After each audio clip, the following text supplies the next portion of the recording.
Let's talk about deposits today on new incoming vehicles and a little bit about how crazy this industry is and has been for a while. So, speaking to a couple common questions on deposit, one of the most common I see is, should I place a deposit?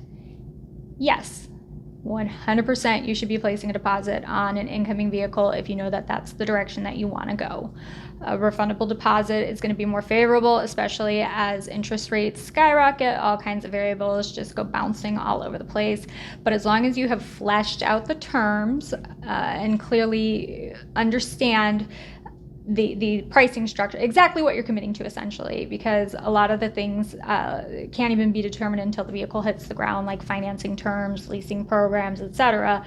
But as long as you have a good sense of what things will look like, yes, if you want to get into a specific type of vehicle and do not want to cherry pick from the leftovers, a deposit on an incoming unit or even a hypothetical unit, we'll get to that in a second, is definitely the way to go.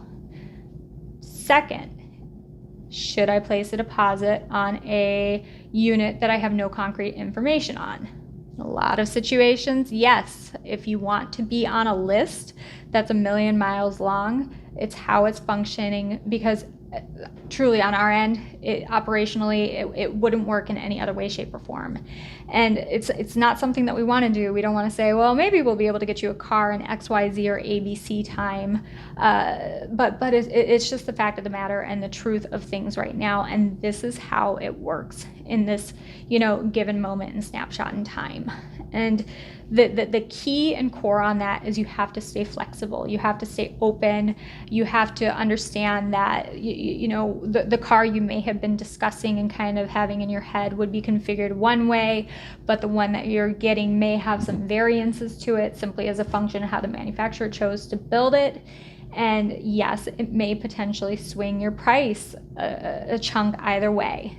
And as long as you kind of know that, recognize that, and either have flexibility or the ability to change your mind or a way to come to terms in a way that they make sense for you, then yes, even having an ambiguous deposit on something is going to be an easier pathway right now to secure a vehicle that you're looking for over something. Hopefully, hypothetically, give me a call when XYZ comes in.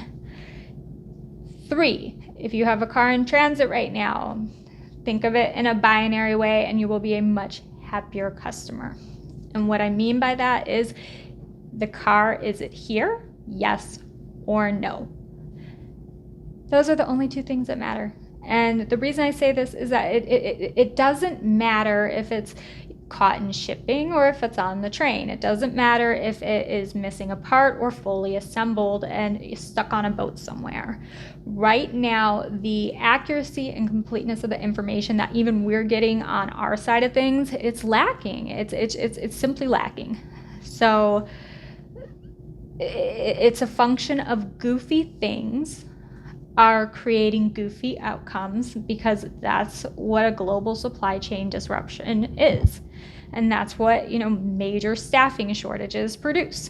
And so I see a lot of people kind of get into a lather. I've been asked car sales Redditing, but they're all in a lather, like, why did my salesperson lie to me, or why are they misread? And truthfully, we just operate off the data we're provided. We hope that it's accurate, but it doesn't matter beyond, do you have your car or not? I mean, really, truly, at the end of the day. And I'm not trying to dismiss those concerns. I understand it. I'm not trying to dismiss it. I understand why it's a stressful thing and a frustrating thing and an infuriating thing. And how is this humanly possible? We're talking about, things that cost $30, $40, $60, $80, $120,000. I understand. I empathize.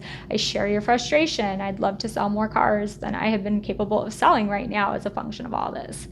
But at the end of the day, hopefully delivery is that much more exciting and the arrival of your car is a little bit sweeter, and that maybe the knowledge of you taking the time to work with us and your patience and your grace and your kindness as a recipient of that from so many people it makes me want to stay in a career and a profession that has been very